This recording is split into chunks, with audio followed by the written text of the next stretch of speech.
So welcome again to Meet the Authors event. Today we have Interspecies Conversations with Susanne Paola Antonetta. She's the author of Language Garden, which is a text featured in our Volume 9 language of our magazine. Susanne Paola, she's from the United States, and she writes and speaks regularly on neurodiversity, psychiatric history, and the environment. She's a very prolific writer. Her latest book is The Terrible Unlikelihood of Our Being Here. I love that title, by the way. She's also the author of Make Me a Mother, Entangled Objects, Body Toxic, A Mind Apart, and 4 books of poetry. Her books have won multiple awards, and her essays and poems have appeared in the New York Times, the Huffington Post, the UK Independent, the Hill, Orion, among many others. So welcome, Susanne. Thank you so much for being here. Thank you so very much for inviting me. And if there's overlap in our talking, it's this bandwidth issue. And since Alessandra mentioned it, this is still the after effects of Hurricane Helene. I live in Asheville, which was the epicenter of that really, really awful climate event that happened in September. And the cell towers were knocked down. There were several days where we literally didn't know what of the world existed. That's quite true. I mean, I knew my neighbors existed, but I didn't know what else existed. That's how profound it is to lose that completely. And so we're still digging out of it. And my bandwidth is I'm getting little warnings all the time. It's not fantastic. So just so much the reason that we need Wimblu and we need what you're doing. So bless you and thank you for that. Thank you. And Pablo thank you, as well. Susanne. Thank you. Yeah. I'm so sorry that that you had to go through that event and that you're still like struggling with those effects. And as you say, like this is part of what we're doing here. We're trying to create community because we're all in our different ways navigating these very uncertain times, right? But let's move on to your text, and we'll have time to speak about these and many other topics. And if we experience any difficulty with your internet, don't worry, we'll just adapt and we'll work the best that we can with it. Thank you. So just to comment a little bit on your essay in our magazine is a reflection, on the strong relationship that we've constructed between language and consciousness and how these influences our consideration and treatment of non-human others, right? The text, yes. the text takes an existentialist look at time and how language allows us these constructions of past, present, and future. It also questions whether this human conception of time can be transferred by teaching a human language to a non-human being, and the implications if it does, right? So, this reflection that you're doing, it leads us to so many questions about ethics. What are we provoking in the minds of these animals when we impose human learning on them? How much does giving them a language brings us closer or further away from a recognition of agency, intelligence, and consciousness? And, basically at the core is this question of, are we still thinking about consciousness under anthropocentric bias, right? So I wanted to start by asking you about this encounter you had with Chantek, because this encounter was so powerful that almost 20 years later, we're still here talking about this experience. Maybe we can open with that, with what this encounter did for you personally, and how did that visit and the creation of this text affect your relationship to the more than human world? Yes, that's a wonderful question. I'll start by saying that I think that, there's something really profound about having an interaction with another human in which they're fully present and you are aware of them and they're aware of you and you're both conscious of that. Especially now with, so many times when we're with people and the minute the conversation lags, somebody's got a phone out. So it's pretty profound and transformative when it happens with humans. And it's just an incredibly profound and transformative place to be at with a creature that is not human. That sense that Chantek was observing me, was talking about me, gave me a name, that it was real. We were both wholly present. And I think, as with recognizing that encounter with another human, it's both challenging and consoling. It's challenging because more and more we're realizing that need to we have a burden, we have a responsibility for how we're treating everything around us. And it's kind of like climate change. We know it's there. And one thing I want to talk about is how much movement there's been in the animal, not the animal rights world so much as the animal intelligence world. Since I originally drafted this essay in the early aughts.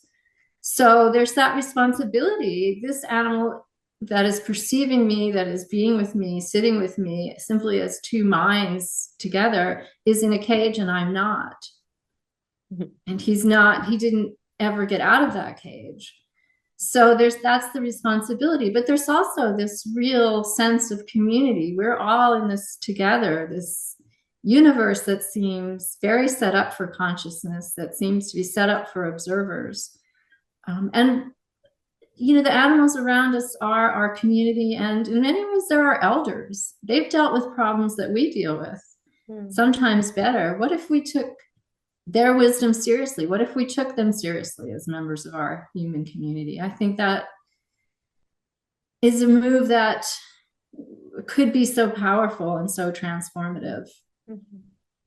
So I think that after my encounter with Chantek, I've just always been very aware of the fact that animals exist in the term used in the world of animal intelligence is their Umwelt, their environment. It's a German word that means your surroundings, your environment. We tend to think of, people kind of joke about their dog. Oh, he doesn't know where I go every day. He thinks I just walk out the front door and sit there for 8 hours.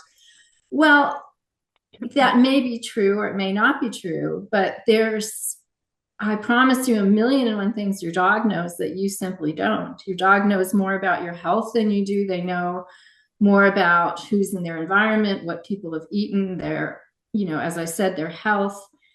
Within their world, their knowledge is complete. We tend to think of humans as having complete knowledge while the animals around us are all walking around with this very incomplete world, this diminished world. But they're not. They're living in a rich world in which they are the geniuses.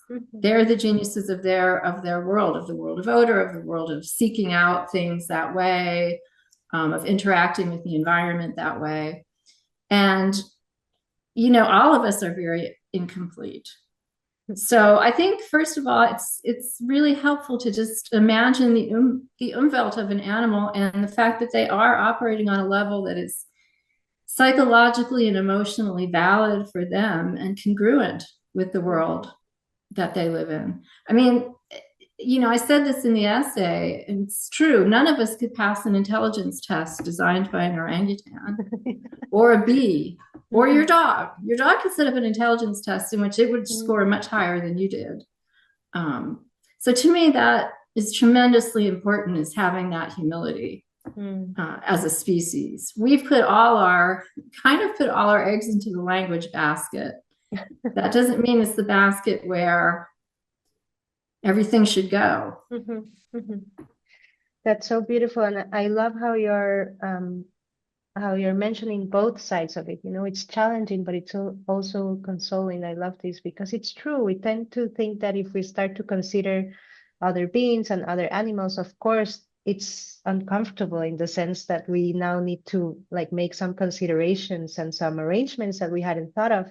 But then there's this whole other part of it, and it's like this, to overcome this species loneliness, as they've called it, that to see ourselves as part of a community and find company and wisdom in that community, beyond the human. And I really like what you're saying about this idea of acknowledging how incomplete our knowledge is without considering all these other wisdoms. And I think this is one of the things that your text does so beautifully, is that it poses so many wonderful questions on our most existential dilemmas, as human beings. It really reflects on our existence here. one of these reflections that you bring forth in particular, and I'm going to get a little bit more particular with this question from what we were talking about, is how science is willing to recognize non-human capacity for language and along with it consciousness, intelligence, sentience, as long as it falls under human standards, as you were just explaining, right? And it's not just human, but neurotypical human standards, right? It's very particular. And you managed to do this critique with such compassion. I was really impressed by that, like that you're not trying to bring down the whole scientific project behind this kind of research on animal intelligence, but strongly questioning these biases, you know, or this, as you were saying, you know, this idea that we have a complete knowledge. So maybe you can expand a little bit on this critique that you are making in the text, and also maybe you can share about your approach as a writer to hold these complexities and these contradictions with such empathy and openness, because you do it both in content and in form. So I'm very curious to know how do you navigate this as a writer? Yes, well, it's difficult. And first of all, yes, I mean, the critique that I'm extending is that we still have this, you know, your dog has the intelligence of a 3-year-old or the vocabulary of a 4-year-old, or, you know, orangs share 97% of our DNA, so we need to help them. There are relatives. I mean, we do fall back into that just constantly, that language of, you know, the human as yardstick. And we're not a great yardstick. We're really bad at a lot of things. We don't smell well. We don't, you know, have any sort of vibrational sense, which is something that, you know, many animals have, and we really have very little of that. We do many things badly. And I think some things have changed since that essay came out. One of the things I wrote about in my coda was that after it was printed the first time, which I think was 2003, I'm not utterly sure, somebody actually wrote and complained and said, you know, to the magazine, you didn't show the other side. Yeah. And the other side presumably was animals can't speak. And that was, you know, that was the era of Noam Chomsky and the internal language generator that humans were supposed to be born with that gave us grammar. That's all pretty much been debunked.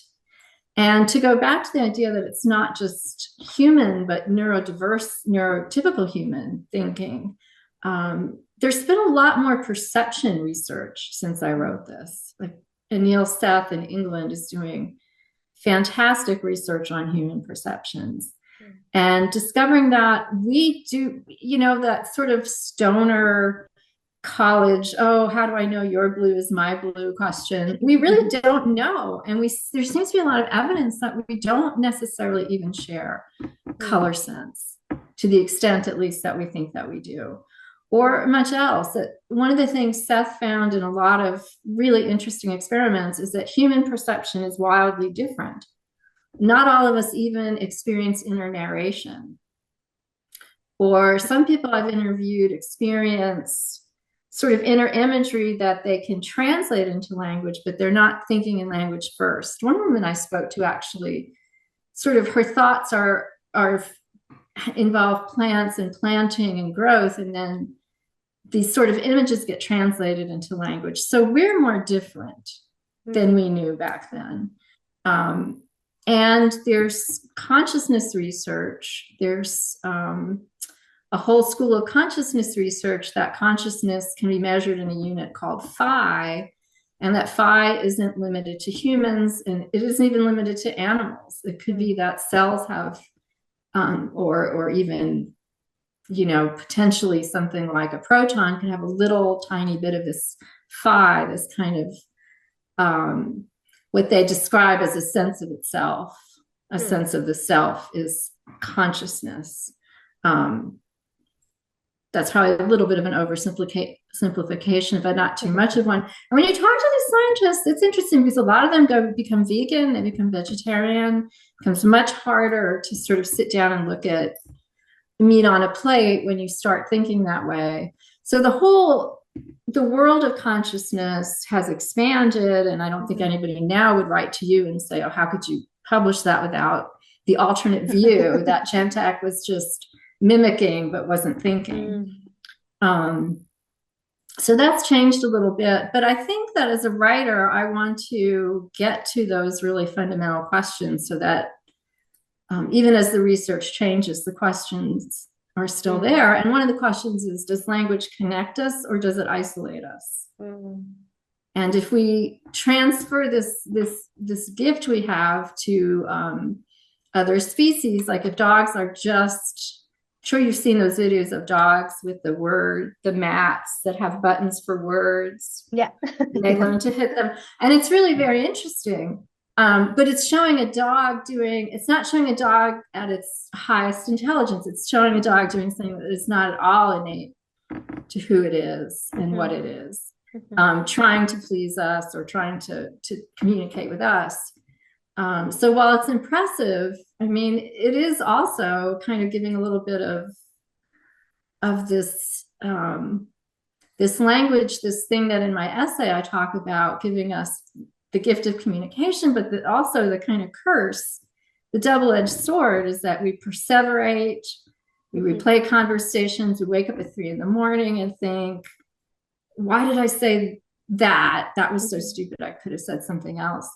So it is a bit of a double-edged sword. And how much of a gift would it be to create a fluent animal? And what does it mean that we've put all our species eggs into this one basket? It's an interesting question, because if you live with animals, one thing you're aware of is how much they communicate with one another and with you non-verbally. And I think that we have probably cut off a lot of channels of communication, which may be, which could consist of things like odor, something an animal would respond to, visual cues that we're just not seeing anymore because we've created this shorthand. Anything that sort of gives you that much in one area is going to diminish your environment in other areas. I was thinking of the analogy of it being as if you were born with Swiss Army knives on your hands. Like you do a whole lot of unscrewing and screwing and scissoring, but if the Swiss Army knife didn't work, you wouldn't, whatever it was, you probably wouldn't pursue it any farther. So it's a limitation as well as a strength. And I think that existential question to me is the interesting one. Yeah, no, I just wanted to mention, because I love the analogy, that you have this Swiss knife, and it's not just if it doesn't work, it's that if you're using always the same single tool in it, and not looking at all the others, because I think this that you are mentioning is so interesting in the sense that, I mean, of course, humans have limited perception in many areas, but it's also how we've constructed, our society to limit those perceptions, as you just mentioned, So actually, there were or are still many cultures to which odor and like vibrations and sounds and like nonverbal communication, it's still very important, So it's not. Of course, humans have an incomplete version of the world, as you know, we've never had a complete one, but it's also the range is way wider than we actually think it is in our Western societies, because we do have like the tools for that kind of perception, but they're so repressed in these lives that we're carrying. And I think, as you say, that it's very important to notice how a lot of this comes down to language in a way, and how the importance that we've placed on the more rational or intellectual aspect of language in a very disembodied way, that we don't need to go through the body in order to, we have this illusion, that language allows us to communicate in ways that are not like through the body, but I think this is a lot of what we're trying to question with this edition, is it really like disembodied? Like language can also be very embodied and can be a lot more than what we have defined, so that we really need to start like paying attention to the words that we use. And this is something that you're doing, in your text. And even I wanted to mention that in the coda that you wrote for our publication in this edition, you connect this experience of the original text with the recent event of the Declaration on Animal Consciousness. And I think that there too, you are still pointing out to the particularities of the language used in this document, as well as the language used in recent news about animal intelligence. As you were just mentioning a minute ago, that it's always as a 3-year-old or as, in this comparison with the human. But I think that the coda is also pointing towards these relatively recent efforts, as you were mentioning before, to grant non-human others personhood and rights. And so maybe you can expand a little bit on that. How is it that language is at the core of those efforts? What is the relationship between language and personhood and rights and agency?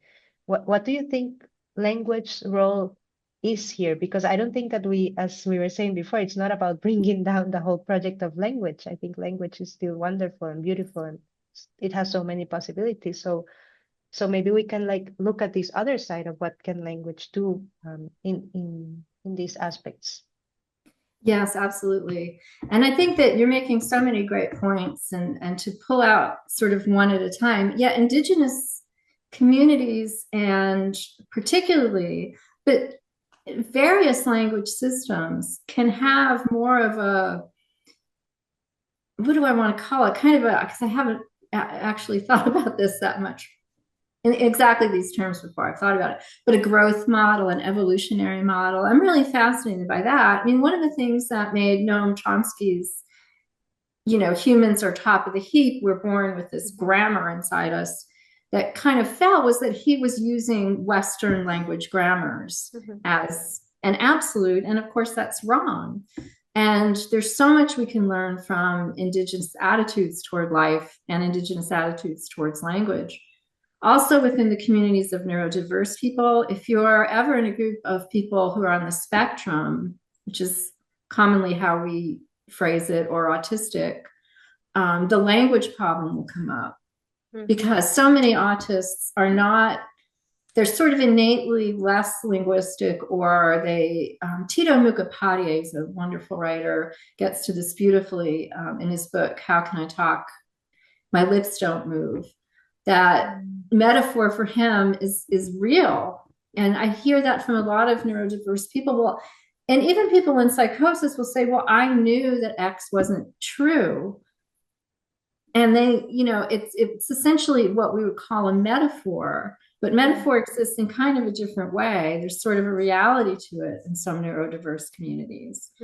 And a woman who had episodes of schizophrenia that I've done a lot of work with, I mean, she's a historical figure, I didn't know her, Dorothea Buck, had a different language in psychosis, but it was the language in which everything had some acknowledgement of its individuality. So no two trees were described by exactly the same word. The words would capture the individuality of the thing. And wouldn't we be a slower and yet much healthier society if I had to come up with a word for Alessandra that captured something of who you are, not, person, human, woman, whatever category words we use. So I think that one question for me as a writer is, there's newspaper language, which is never going to include a different word for a different tree. Right. But as writers, how can we be aware of the sort of innate, I hate to use humanizing quality of language, because we, of course, want to extend that to the non-human as well. But the extent to which language itself can unlock, how we treat language, how we talk about things can unlock empathy rather than seal up empathy. Sealing up empathy, I think, happens when we become so dependent on shorthands that no one's really talking anymore. That's one thing I'm really very aware of as a writer. But of course, personhood is a legal concept. So you have to argue that in the terms of the law. I suppose it's important to me, though, to remember that those terms aren't all there is, and perhaps aren't the best options. Yeah, that's so true. And I think it points also to something that you were saying that it's, well, I mean, language has a context, right? Uh, so it can do some things in a certain context like law or like policy, if because that's the language that we've chosen to give law and policy, right? It doesn't need to be like that. It's sort of like an agreement. Um, Right. but then you have like the space of arts and poetry, and I think that these are the languages that are in a way guiding us on how to exist, how to be in the world, how Yes. to be with others, how to be in relationship. And um, I think I find it very beautiful because in a way, this is like your text is wonderful in the sense that it's like making so many good arguments that could easily go to, law and policy conversations, but you're not leaving behind this other aspect that no, wait, like there's this other whole other language that we can't leave behind when we are discussing policy and law, which is, poetry and, this sensibility and these metaphors, we also need to pay attention to that. And um, I mean, that's what I'm kind of hearing as well from everything that you're saying is that we need to include more languages, just not, it's even within the human language, we've been like so narrow to to say these are the valid languages when we're going to speak about serious stuff, and these are Sure. like the soft languages when we are going to imagine and play, but they are just as important when it comes to defining our relationship to the world, because in the end I think this is exactly what we're trying to do, is to build a relationship. And language for us humans is like a very strong way to build this relationship, but then what language are we using, right? Yeah, so I think yeah, I love everything that you are sharing in this reflection. And I also love the fact that you are bringing things from so many references, like you're mentioning that you're going through different interviews with many different people, drawing from different philosophers, different cultures, different writers. And this is also a thing that your essay does very beautifully, is that it is constantly weaving different fields and different ways of knowing. You reach out to philosophy, to science, to other authors, to your own experience meeting Chantek, and the imagination that emerged from that for you. Um, I'm very curious to know more about your research processes when you write, and about the sources you consult. Like, is there anything in particular that you find yourself coming back again and again in your writing process? Yes, well, I do a lot of research, and I come back again and again to physics, Mm, and to consciousness. Those are things that I really love. The terrible unlikelihood of our being here was very focused on different aspects of contemporary physics and consciousness studies, like time, which, mm, in the world of physics, time has no real meaning. It's changed by gravity. It's changed. I mean, it's modified. It doesn't have any um, absolute existence. It does feel like it does to us, but when you behave differently around gravity and around a black hole, then that's something that is not fundamental, but is alterable. And mm. what exactly that means for us as humans is, it's a very huge question, which, it would take many books to try to get to the bottom of, and I don't think anyone really can. But, because the universe feels like there are certain things that happen when particles are observed, like when protons are observed, they become either a wave or a particle, where before they're observed, they have that duality, that it feels like the universe is in some sense set up to be, at the very least, very friendly to the existence of observers and the existence of consciousness. And that, became sort of the anthropic principle, which was the real human self-celebration, until everybody kind of realized, well, so many things can be observers, not Mhm. just us, not even, I think, particularly good at being observers. So that all really fascinates me. And I do tend to just kind of reach out to people I think are interesting and just kind of say, hey, will you talk to me? And some people do, and some people don't, and that's okay. But I've been doing a lot of research lately on phi and the idea of this consciousness unit. Not that it's important to measure it for any empirical reason, really, Mhm. but because we have just given ourselves kind of the whole pie, it's a way of understanding that this pie is very shared among species, among possibly even some things we don't think of as living. So that really fascinates me. But I think as a writer, you also have to be a little humble to the fact that in 20 years, we might think something totally different. And there might be very good reasons for that too. So I think as a writer, I'm always trying to just raise the questions.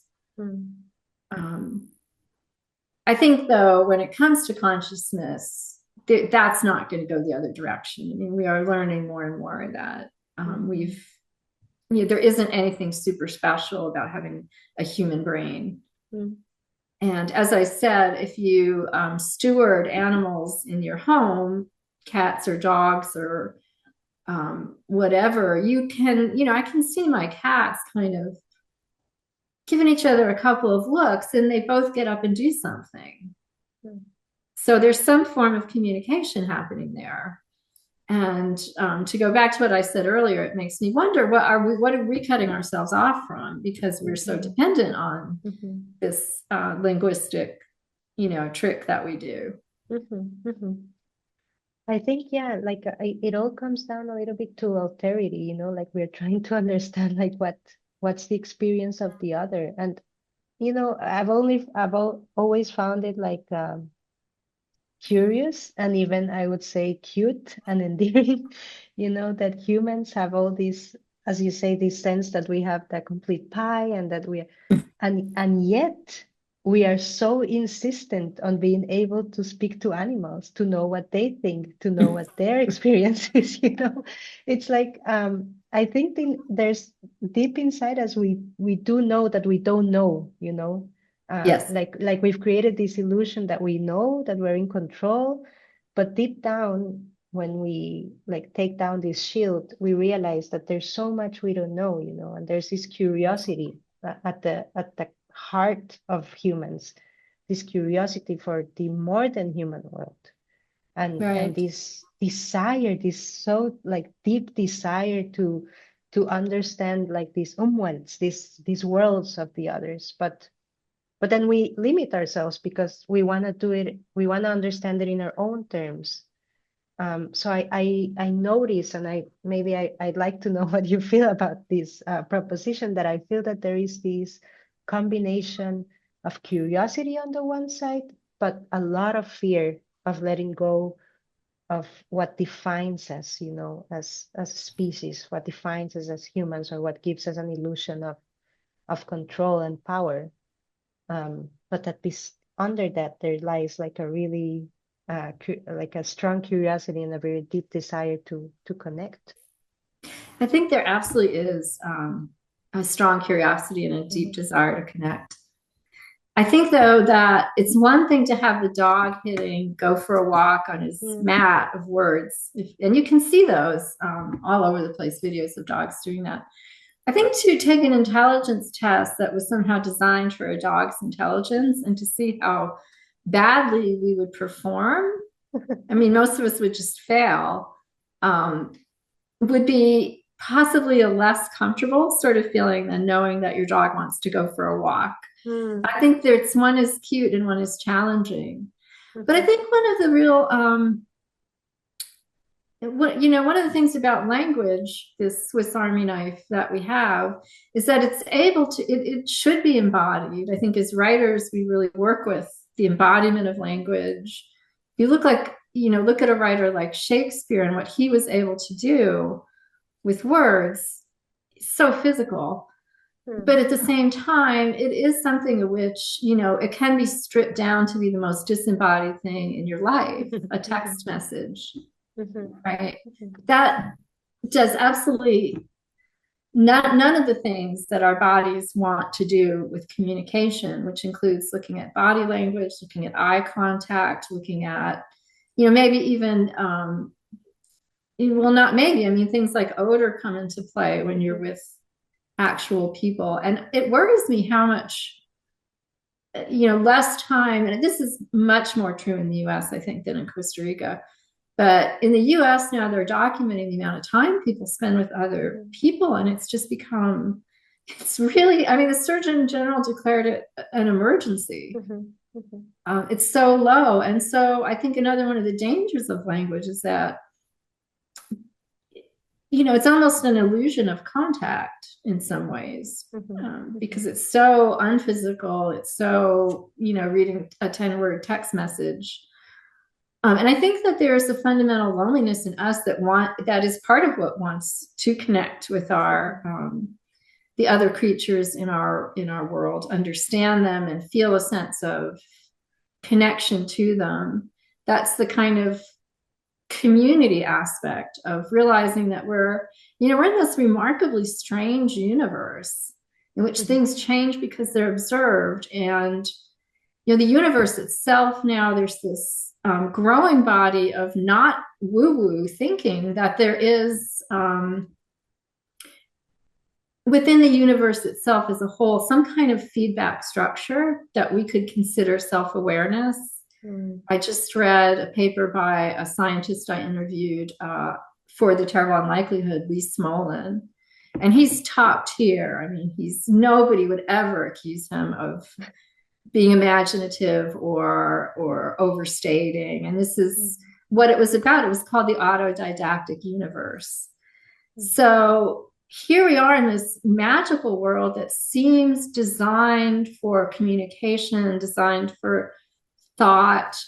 And we want to, and it's a beautiful thing. It's a beautiful and transcendent thing to think all of us with our consciousness, we're all part of this, and animals are part of it. We're all sort of birthing this universe together. Anil Seth calls it, the neuroscientist in England, everybody having their own kind of beautiful universe of perception. And around us are animals in their beautiful universe of perception. And all of us are individual and yet together. And the more contact we have with each other, with our fellow beings, the happier we are and the more things feel right. But at the same time, we've created an economy that doesn't give us room to treat animals well. I can treat my cats well. I cannot eat meat, but I couldn't help Chantek. I mean, at the end of the day, I walked away from a cage, went back to my husband and son. My son was about 7 at the time. We walked around the zoo together in Atlanta and we went home. That's a reality I can't change. And that's a heartbreaking reality when you see the reality of the creature in front of you. So I think both those things are, I mean, I think there's, as I said at the beginning, there's that consolation and community, but also that challenge of what do we do? And it's interesting to see these scientists who sort of are doing, lab research and then going home and saying, I don't think I can eat a cow again because of what I'm seeing happening in the minds of animals. Yeah, but I think what you're saying is so true, that it takes so much when we start dealing with this question, it takes us through a lot of grief. Like, it puts us through a lot of grief to realize these things. And so we need to sort of go a step backward, because then we don't have the language and the words and the spaces for grief, but at the same time, you start a conversation 20 years ago, and then when you are talking again about this text, you have this event of the Declaration of Animal Consciousness. So you sort of start to think like how important it is to have this conversation. So, I mean, I just want to say that maybe you couldn't like save Chantek, but then you did something to start this conversation about, is this right, what we did to Chantek, like, just don't shy away from that question, that it's not, oh, this happened and I couldn't do anything, so let's not do anything at all, and I think that there's this very important aspect to not necessarily connect our actions to a specific outcomes, Yes. It's not that if you didn't save Chantek that then this was useless. It's not, because then it just like you're part of a conversation that it's important to have, about what are we going to do with our relationship with animals, because we are obviously not getting it very right in our society. And I love this expression that you use, these beautiful universes of perception, and I think that as we begin to notice other universes of perception, it like inevitably expands our own, So Yes. I think that what's happening right now is that we really need to realize, as you say, how much we're losing when we're like denying or trying to deny, because it's undeniable that like all these creatures have their own experiences and perception and intelligences and ways of being in this world that, as physics is now saying, like as observers, they also have effects on on our reality, um so I do think about the importance of the conversations, and I do think about the importance of paying attention to what our language is doing, what it was doing 20 years ago, what it is doing now.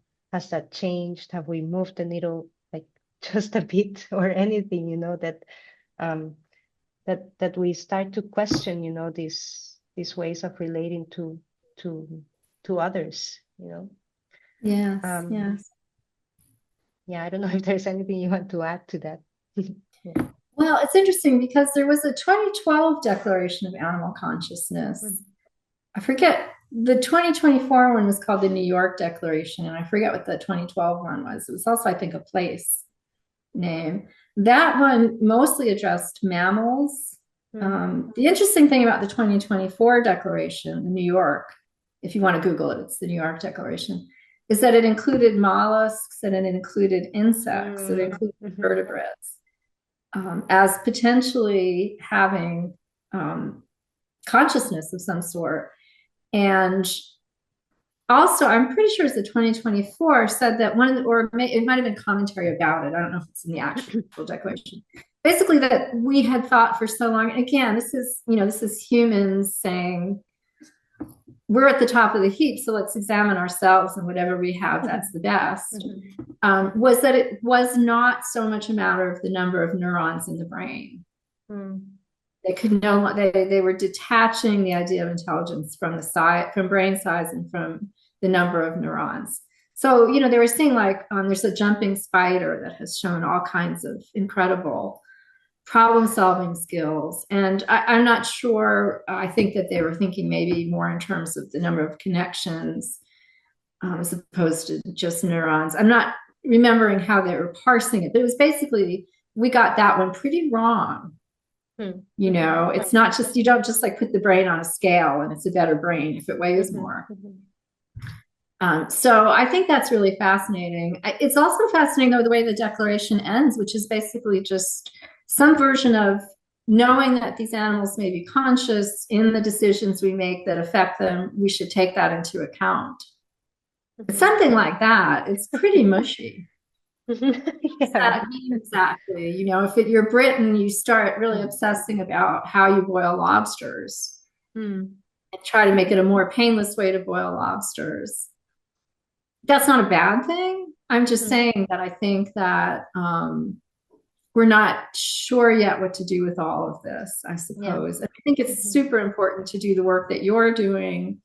I hope that, the work that I've done has contributed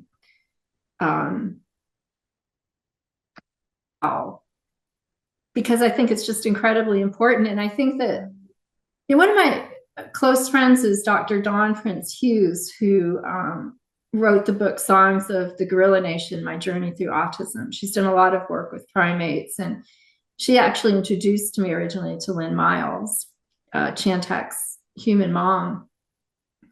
But it's funny because she talks all the time about this gift that apes have for silence, community.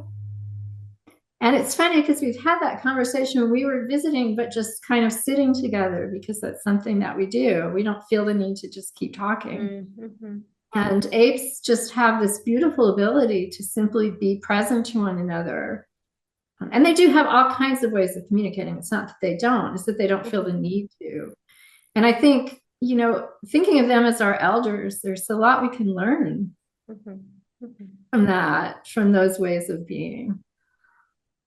So, Definitely. Yeah. yeah, No, it's not just a completely. matter of not being inhumane to the animals, but they're Mhm. better at a lot of things than we are. Mhm. Mhm. And I think Yeah. that you And I have, think this, what all these like in a way declarations and like studies do is that they might grant them a little bit more space, a little bit more consideration.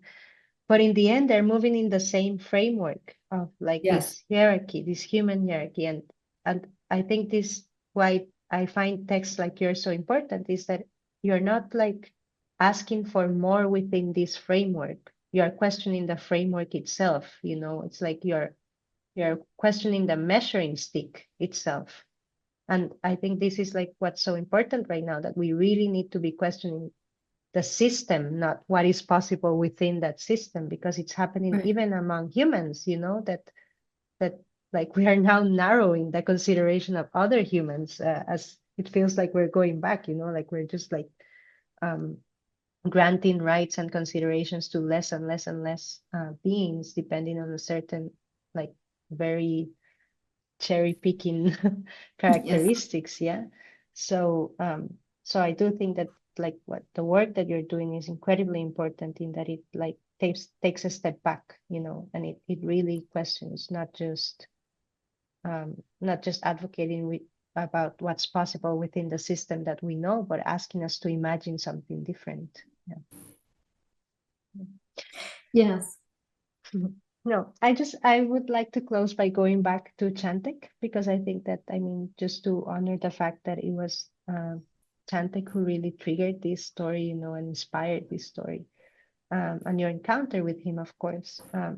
And you spoke at the beginning about the influence that this encounter had in on your relationship with the world, in this idea of like understanding that there's all these beautiful universes of perception beyond the human, right?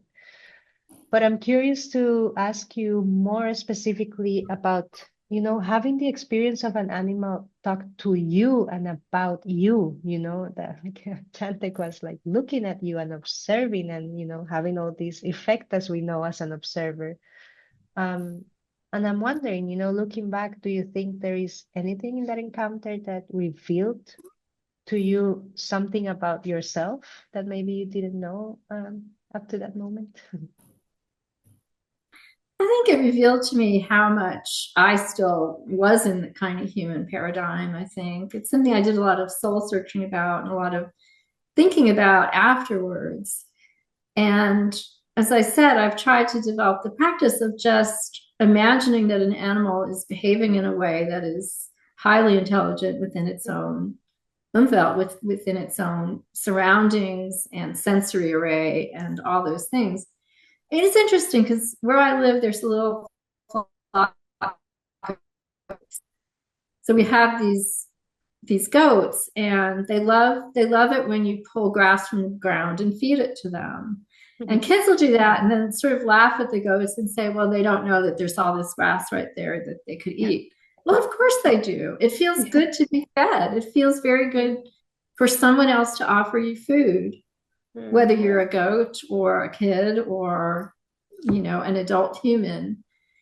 And it's made me, I think, more intentional and present with the animals that I share my home with. I Mm. had I had a dog who died about 4 years ago who just loved to do these sculptures with shoes, but they were amazing. He would like take shoes and put them in a circle, heel to toe. Mm. It was very deliberate. It was very intentional. He would carry the shoes around, he would find the right spot, he would kick them into place, he would keep looking to make sure it was exactly the arrangement he wanted. And we called them his shoe sculptures. And there was there's some sense of art in there. There's some sense of art and communication. He would get very proud of it. He would sit there and watch what he had done. Um, and it was just so fascinating to me, to imagine that within his world of which would be very heavy on odor, that these shoes were visually and probably in their odor as well, offering this kind of aesthetic experience that he really enjoyed. It was wonderful. And I think that, yeah, I just think that there's so much we can learn. There's so much we can learn from this community that we share with what's around us. Yeah. And I think when I started writing that essay, I was somewhat of a language bigot, and I think I kind of wrote myself out of it. So, and hopefully That's wonderful. stayed out of it. Yeah. That's so great. And yeah, I think this is, you mentioned something about enjoying, that it's not just about knowledge and learning and information, it's about how when we start to pay attention to how that everything is speaking, that everything is communicating, and we try to be part of these conversations, even if the understanding and the translations are awkward, but this intention, of like trying to imagine what it is that this being wants to communicate or what their aesthetic experience might be, then it makes life so much fun, and like Yes. enjoyable and imaginative, and interesting, and it just makes you wonder, like, why would anyone like to reduce that, like why would we be so willing to renounce to that, only because it might makes us a little bit uncomfortable with the way of life that we're carrying right now. Yes. We're almost at the top of the hour, and I would really like to give space for the people who are joining us here in case they want to ask a question. We can see that there are messages. Okay, no. Hello. I just wanted to say there's a lot of reflections and thoughts that came to my mind while I was listening to you speak. Thank you so much. One of them is like how we need more humility as in general as humans to have this openness of allowing not only like other voices to enter our body, but also to allow us to imagine, like what you were just saying, Susanne, about your dog creating these sculptures. It takes also some like effort to imagine things and allow imagination get into your mind and body. And it's also something that I think we are lacking when we try to reduce everything to, oh, what is it doing? Like kind of, I think, or these measurements that we kind of tend to have to explain all. So it's really like, I just want to share like a reflection on that. It's really interesting. And one thing that you mentioned before that I think is really interesting is about metaphors and how in some cultures metaphors are actually real. They have an impact on real life, which I think, even though we have put our metaphors in the literature as something that is like a comparison or something that is not real, quote unquote, there is some really interesting research on, for example, the religious poetry in some cultures, which is sing songs or some things that will come up in some rituals that if you actually read them in you're not part of that culture, maybe they will sound as nonsense for you, but for them it actually has it actually unlocks something, like you were saying, so I believe that we have put language on this space, at least in this side of the world and these modern societies that we live in. We have given a lot, but in the sense of a lot of weight on what we think and stuff.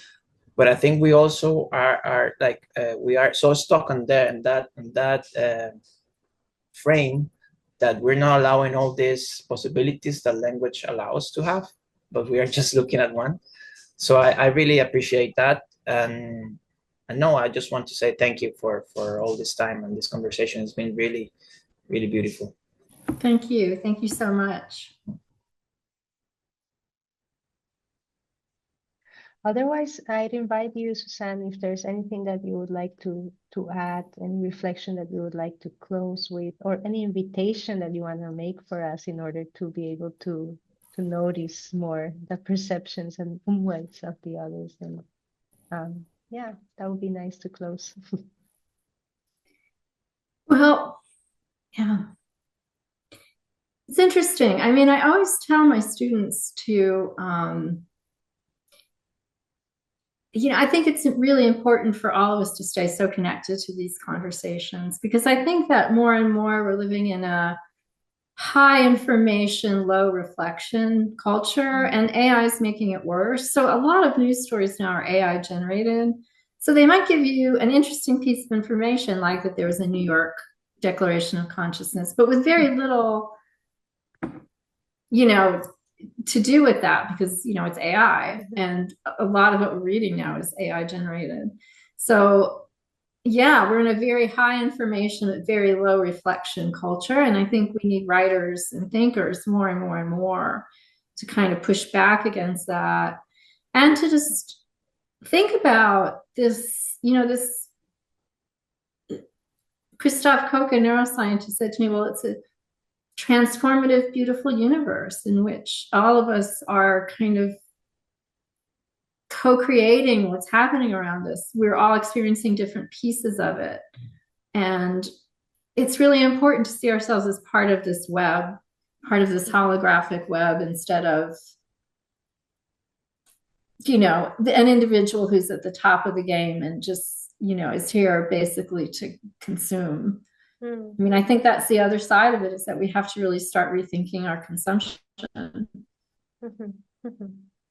It's a whole other story. But here we are dealing with bird flu in the United States because nobody wants eggs to cost more. It's so there's that challenge as well. Definitely. Yeah, definitely. And at the same time, it's so much more than just consumption. Like consumption is like the first step, right? Within this like consumption driven society. But as you say, it's like, it's considering our relationship to this universe and to everything that is happening around us. Yeah, and you've made it so beautifully and poetically, both in this conversation and in your text. And I'm so grateful for the work that you're doing. And I know I speak also for Carolina and Pablo, that we're deeply honored to have your work in our magazine, and that we get to connect and get to move these conversations forward as much as we can. Yeah. So thank you so much for being with us here. Thank you so much for inviting me. Text. It was a pleasure. If you want to support our project, you can share this episode, visit our digital magazine wimblu.com, subscribe to our newsletter, or join our Patreon community, where you can access exclusive content starting at $3 a month. Your support allows us to create and share content that reimagines a fair and healthy world for all life forms.